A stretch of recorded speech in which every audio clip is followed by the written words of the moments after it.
Welcome to the podcast. We talk about all the things that are hidden in the shadows. This is Isaac. Now, this bonus episode, I am joined by Angel Human. And she is, it's kind of like a testimonial almost, because out of the 36 home cases, you're one of the others that actually was able to help. Yeah. Yeah. Interestingly. And it's taken us a while to get this far. Not an easy case, but we got there. But also, you're on the short list of people who actually saw me, or at least saw my ability work firsthand. Yeah. Which was a no shit moment, but yes. Yeah. I guess before we get to that, I guess tell everybody a little bit about your histories, how you got to this point, and where you I guess how you got such a haunted life, essentially. Well, it started since quite literally I was born.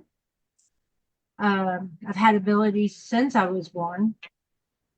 Passed down from my mom, my grandmother, etc., down the whole line. I've been able to telephone conversations before it happened. I've had my own run-ins with the supernatural, shadow people, apparitions, voices, disembodied voices, and now it's passed on to my kids. I still have them, as Isaac has been pestered by me a million times. Come help me, fix me. And just as recent as 2 days ago. So yeah, that's a little bit about me. I know. The first time you got in touch with me is through Kevin with his Where the Weird Ones Are podcast. And the first time I helped you out, you were dealing with a lot of dark stuff in your house. And that was when the first time you were able to see me do what I did. Seeing a shadow figure on your couch get sucked into your phone. Yeah, that was quite interesting. Because we went from the bedroom to the hallway. No, was it the same? Yeah, it was the same house. To the middle hallway. And then we started in the living room. And then it was that corner on the pillow in the living room. And here I am watching you do your thing. And then this black little manifestation. It was like a blob, right? Yeah. And I just saw it.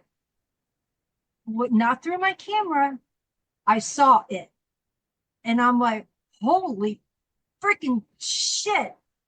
And you're like, what? I said, I seen it. You're like, you what? I'm like, I seen it. He's like, I'm like, And I was just like, wow. So that's the first time I saw anything that was actually in the house. But yeah. Well, you scared me because I thought, did something go wrong, or like I thought maybe like something like grabbed you in the moment, because like when you react like that, it's like, oh, something go wrong, but now that you saw it, like, oh crap, yeah, that was interesting. Yeah, interesting is an understatement, but yeah. Yeah, but do you? I know we speculated, but do you ever figure? I guess in your own idea before we started helping, did you ever suspect why these things were following you behind? I don't know. From our last conversation we had 2-3 days ago. Mm-hmm. I'm wondering if it's because I help people and they don't like me helping people. And it's their way of telling me to back off and stop helping people. And it's their way of saying, if you don't stop helping people, then we're not gonna stop messing with you and your kids. It's a theory. Theories are meant to be out there. And it's one I've been thinking on since you and I talked about that. But I'm not going to stop helping people. So I guess this is an endless cycle for me. I don't know. I know, because doing what me and Megan have been doing for the last 3 years, we've had to shield this house and kind of, because things kept coming to our house. And then after a while, they learned to, everything they send here doesn't ever come back. So they got smart enough to stop sending stuff at a normal pace. But in your situation, it's preventing them from getting close to your place to begin with. But you were a multiple cased individual. Now, I haven't had a lot of those. I have had repeated calls, and they have to come back and finish and clearing out. But we found 2 different portals in your house. Right. One was by my office, which was from the dining room into, like, basically the threshold into my office. And then one was by my son's room where my grandson was that I told you about. Yeah. And they're pretty tough. The attic space seems to be a very an active place where a lot of things seem to be going. Because I pulled a lot of stuff from that area specifically. Yeah. Right.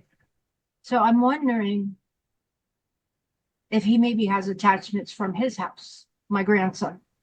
Was he the one, the room that you took me to? He's no. That was my 13-year-old, No. the moody teenager. Yeah. Why would you think your grandson had attachments if he's bringing stuff to the house? He's 3, and his dad is also gifted, as all 5 of my children are. And it tends to go in the bloodline, like I said. And his mom is gifted too.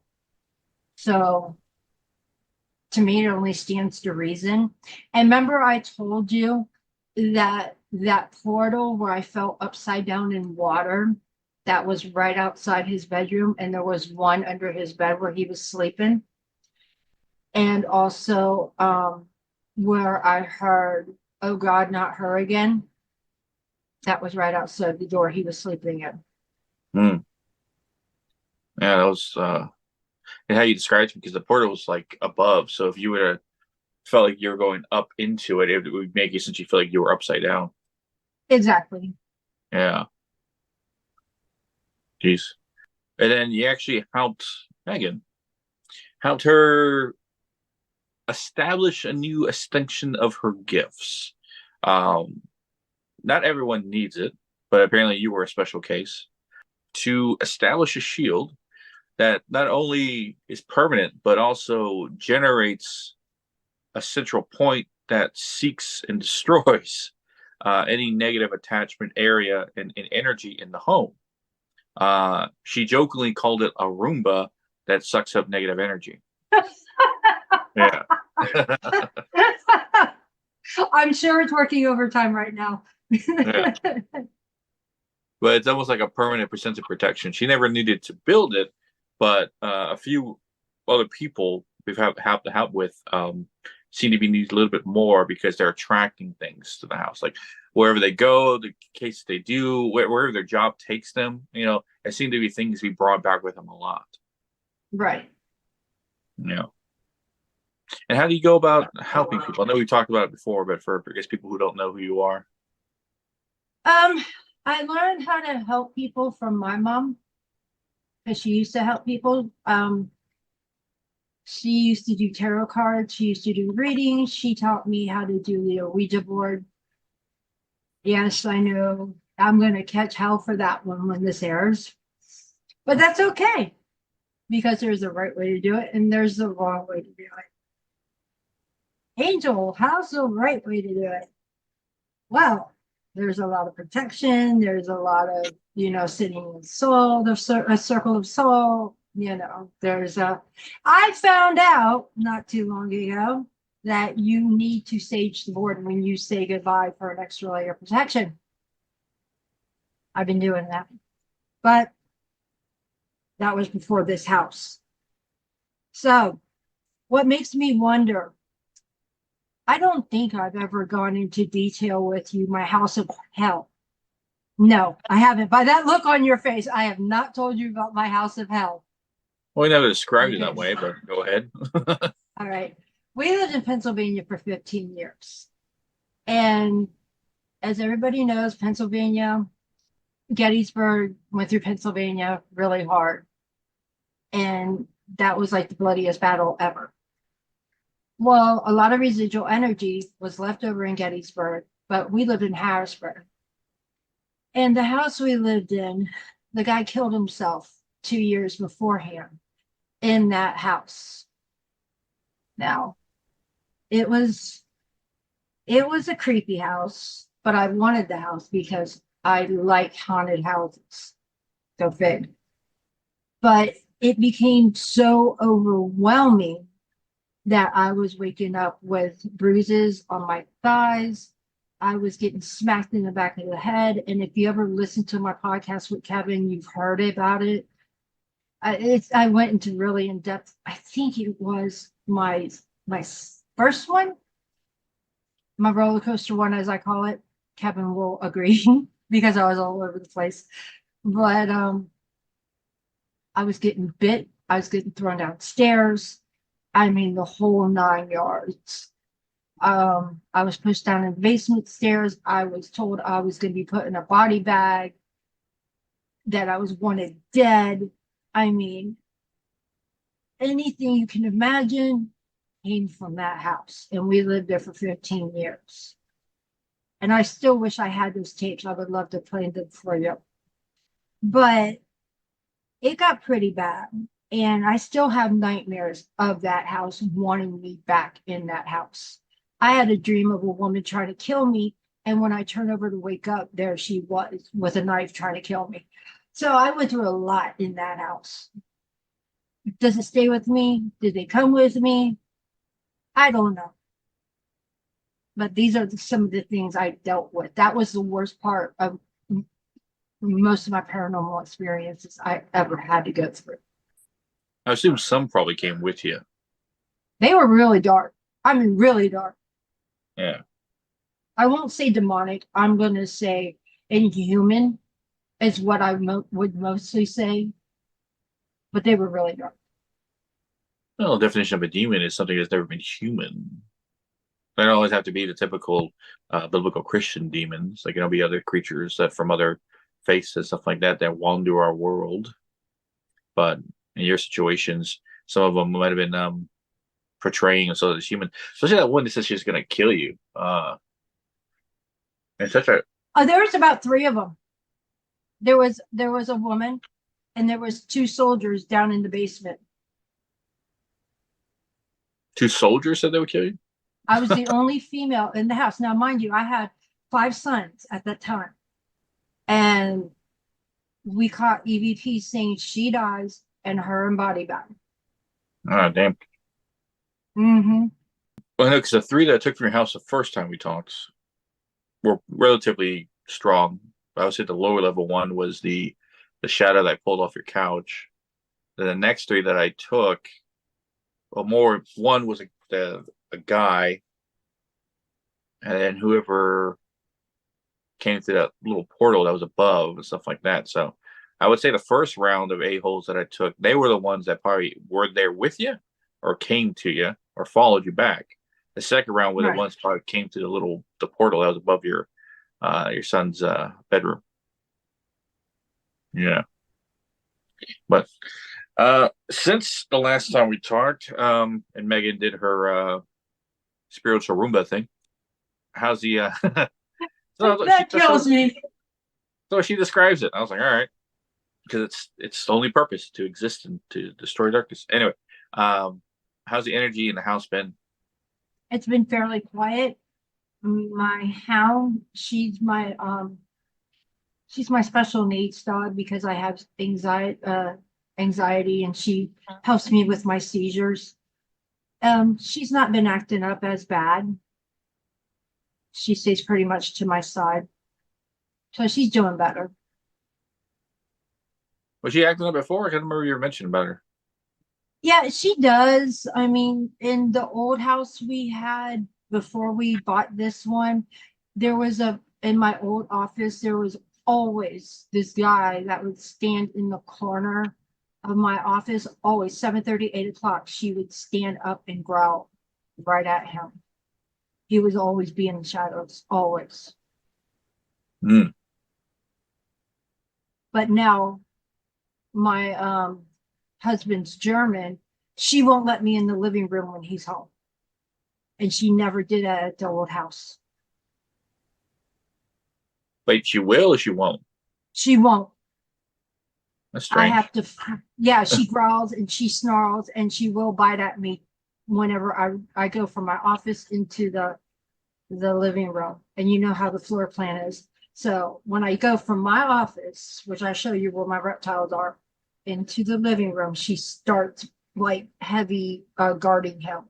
And it's crazy because when he's not home, she won't do it. But she never did it at the old house.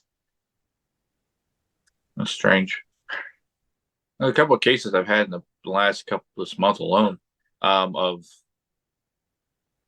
well, I don't know if it's 100% possible with you, but it's I've seen it happen before with some people's pets having dark attachments attached to them, but not in the sense of possessing, because there's really nothing there to take or influence. Like I've been in like a dog's mind forest before, and it's not like how our mind forests look like. And theirs is just like I don't know, imagery and emotion. There's not any kind of rhyme or reason to it. Right. For to be influenced, possibly, but taken over, no, I don't see that happen. That's a weird situation. It is. It's very strange because she's never done that before. Yeah, I don't know. See what Megan digs up, but no, it's good to hear that the vibes change and all that. Yeah, it has pretty much. Finally, give you some peace. I hope so. All Yeah. I know is because like I asked you if it's possible for that one guy to come back because I know that energy and when I was cleaning the hallway, it was that same energy. Well, nothing I take ever comes back. Something similar to it or somebody new, but the same? No, nothing ever comes back. Hence why I named the ring Sienna Fergo. No escape. Nothing escapes from it. Let's hope nothing escapes from it, because a lot of the big bads in there don't want out in the world now. But That makes sense. yeah, a little bit, I guess, more history on you, I guess, for everyone listening, because I know you've done a lot of interviews, but this is the first Yeah, time you're you're, my fifth one yeah. because I've done Kevin. No, you're my fourth one. I've done Kevin twice. I've done Para Peculiar, and now you, and then I'll be popping over to Alyssa Tuesday. Yeah, now you get you on Tommy's. Yeah, you were talking about him. Yeah, but I remember you always said that your paranormal history, but it was surrounding the idea of witchcraft and using protective symbols and stuff like that, because you said you were practicing witch for a period of time. Yeah, I was, and then once my first grandson was born, he's 3 now. I put it down at the request of his parents, which I totally understand and I respected that. And then when I started running into all these snags, I was like, I don't know. And I want to go back into it. I really do. But with all the problems I've been having medically, emotionally, mentally, I don't know if it's a good idea right now Yeah. because I'm nothing but an open portal at this moment. What do you mean by open portal? I think, well, especially, okay, so I talked this over with Kevin, and he kind of agrees with me because I suffer from epilepsy. And it like leaves open an open portal to the brain, and a person like that can, I think it's easier for a person like that to have an easier time with possession, oppression, and all that because I can't protect myself when I'm in that state. A month ago I had 3 seizures in a row. They were minor seizures, but it took me a while to get with it. I can't drive at all because when I see a green light, I think it's red. So here I am stopping in the middle of an intersection or something because my brain is not functioning like everybody else. And I'm on chronic back medication. I've had so many surgeries on my back, it's ridiculous, and it's still not fixed. But magics are great. I will never put my faith down. But right now, mentally, I am not there. You understand what I'm saying? Yeah. I am not strong enough to do that at this moment. Is what Well, I mean. yeah.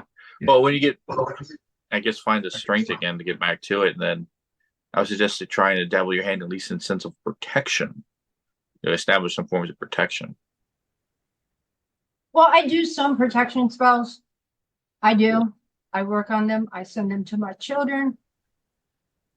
But that's about all I do right now. Because my grandson still stays here every weekend. We might find might change if he comes back in there. Another thing too, we find out some people that we've helped in the past, people who I guess, people who don't come over a lot to the person's home, they come up after, I guess, we've done the clearing. At least you can feel the energy change and shift. I'm glad you said that. It does shift in the biggest way possible. I'm happy to see him. I love him. He is my soul. But there is a big imbalance.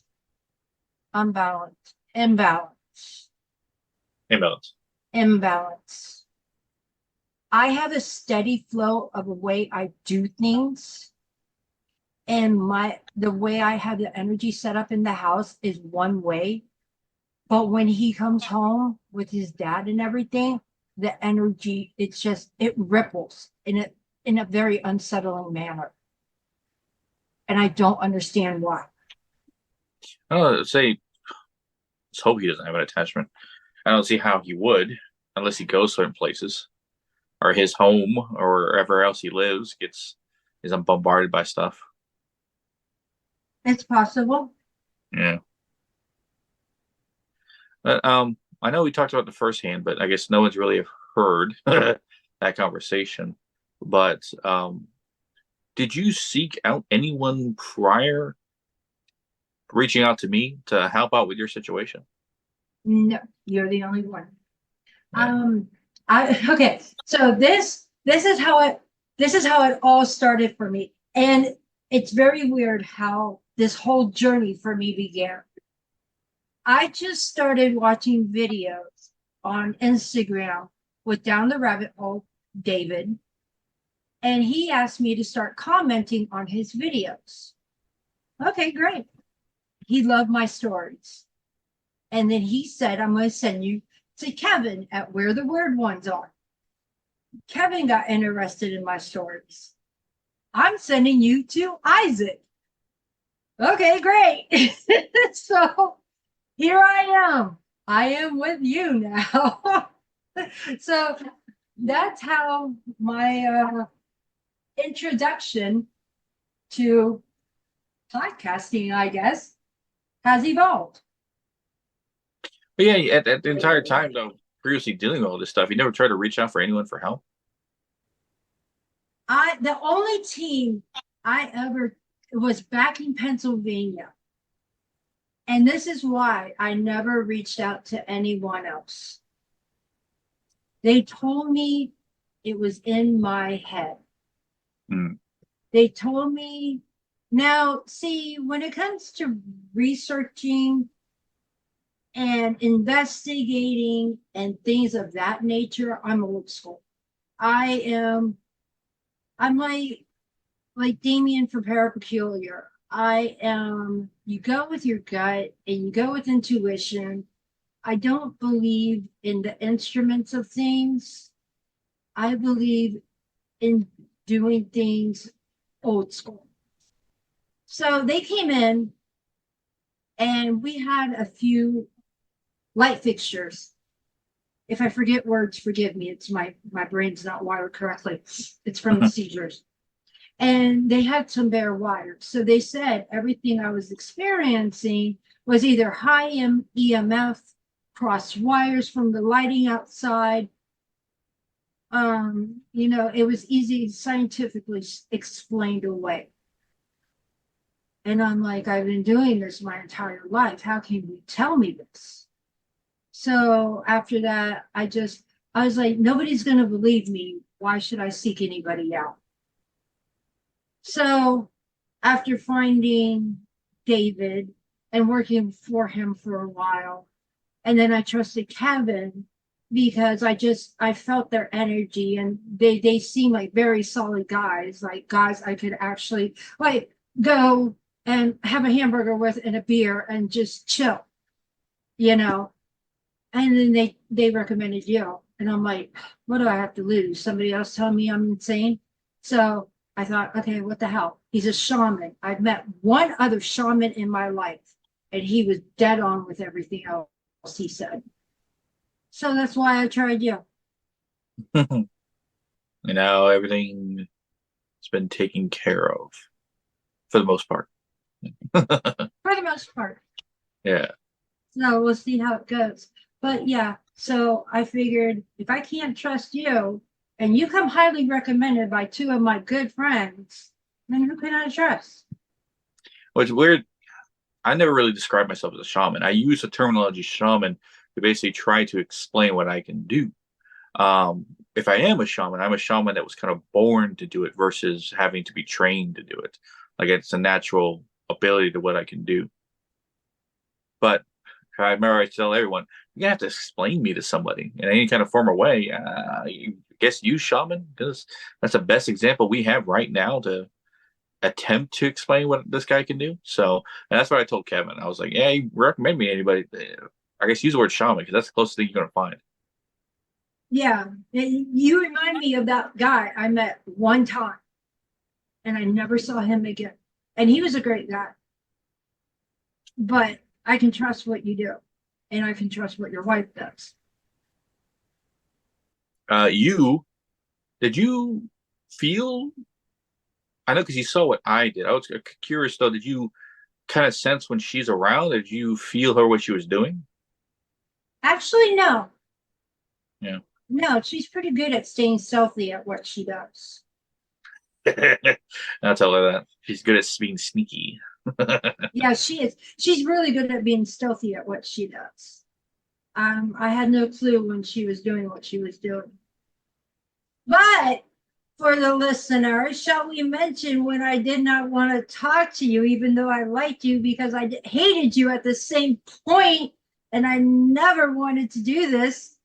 Yes. Yeah, because after the first clearing, I thought everything was fine. Everything was great. And then apparently I didn't find that portal. But like I said, I learn from all my mistakes, so I don't try them again. But I guess the portal that was above the second time, everything we cleared out. But I remember the second time you went on to Kevin's and you were mentioning to him how things were still kind of there. And then that's when Kevin said, hey, maybe you should reach back to Isaac. And then you explained, oh, I don't know, I can't. And then he was like, well, you need to do a final cleanup. But you were saying that every time you thought like about coming to me, you get angry. I was so pissed off. I'm like, nope, not doing it, not talking to him. I can't deal with that guy. Yeah. Nope, not at all. Not going there. And then here I am. Yeah. But I didn't back out this time. No. Because Kevin was like, he was concerned because like that sounds like something's influencing you. Like what? I remember Kevin said it sounds like something's influencing you. Yeah. And it was crazy because usually I don't get like that. I'm very okay. So we went to Harley today. Remember I told you we were out today? Yeah. And this guy's named Eggroll. And I went up to him. I said, sup? I've never met this guy before. I said, I must know. Why are you called Eggroll? He said, because I bring a lot of egg rolls to the party. And then this other guy chimes in. He goes, no, because he likes egg rolls. I said, but spring rolls are much better. He goes, that's when I was younger. I walked away. I said, you are too cute. I can talk to people. I'm very personal. I like people. So I don't understand what came over me that I did not want to talk to you. Yeah. Well, situations like that, because me and Megan have learned to come to find when people are being influenced or practicing dark magic and dark arts and stuff like that, they tend not to like us. and they get pissed off at us. They don't like to be around us. It's hard for them to do so. And that's usually gives an indication this person's being influenced. They're being, not say oppressed, but something's going in their head and basically tell them, no, you don't need this person's help. No, you don't need him around. You don't like him. They putting thoughts in a person's head, or emotions, essentially, like rage, anger. Because remember you said that every time you try to pick up the phone, like to call me or message me, you just get angry about it and it's whatever. Absolutely. Yeah. I was like, no, I'll do it on my own. A good thing you beat those essentially metaphysical demons away, because now you're back. Got everything. We got everything situated. Yep. Yeah. I think I'm getting better. I'm getting better. So I'll probably pick my magics back up here soon. Yeah. And with Megan's new addition to your place, it should be finalized, because I'm 100% sure there ain't no one around, alive or dead, to be able to break anything that she puts down. Because, when she puts something down like that, it's permanent. And the stuff that she knows, it's almost like ancient knowledge that's been established through lifetimes. We talked about the past life stuff, right? And how me and Megan's souls have been around a very, very long time from the past life regressions we've had done before ancient Egypt. I think the last person we talked to, she's like, "Yeah, you guys are ancient." So she's getting better at almost pulling from information that might be like buried deep inside her psyche from like lifetimes ago. So she's using that kind of like almost like doing a past life regression on herself to pull that information. Yeah. Nice. Yeah. She's getting better at it. I'm gonna have to find a past life regressionist. There's plenty around, but there's fewer that are good. And the one that we always went to, she's kind of semi-retired from it. So she rarely does anything anymore. Because the last time she did anything for us was almost 2 years ago now. That's a while. Yeah. But I'm glad I could help you out and get your home finally situated. Yeah. Let's hope. Yeah. Because I don't want to have to put another emergency call in. Isaac. Yeah. No, I don't like leaving things unfinished and having to, consistently go back to the same place. Like, I thought I had this place clean. I thought it was fine. And then it messed up all over again. Yeah. Yeah. It's like, I have an Ouija board. I do. I have two, actually. One's handmade by my realtor. Her friend makes them. So it stays under my bed. And I have a handmade plant. Cállate. And then I have one I will never touch because it has an old man attached to it, and it just scares me. Where is that located? Where is that located? It's in my room. I can go get it. No. I think about everyone I think they took when you were going around your room. Yeah, it has an old man. The only reason I don't get rid of it is because my daughter-in-law got it for me as a birthday present. I touched it once and I got a vision, and it's just it's not safe. Yeah. And I just keep it tucked away. I know, because I pulled a lot of things from your room. I don't know if that was one of them. Yeah, it's an older man. Yeah. He yells a lot. Yeah. Well, if he was a right-hand energy, he was taken, along with mostly anything else. Yeah, it was a right hand. Yeah. That's strange that your realtor gave you a Ouija board. I love her. She's a different breed. She's like me. She had it's glass, and the letters are hand painted, and the planchette has a cat and a raven and a skull on the bottom, just for me. Have you ever used it? Not yet. Oh. No. But next time you use it, make sure I get, well, I have to tell you, but they would always ask me like how I feel about Ouija boards. And I say, it's Oh, never, please tell me. Tell me, I want to know. no, I always say they're not a good idea.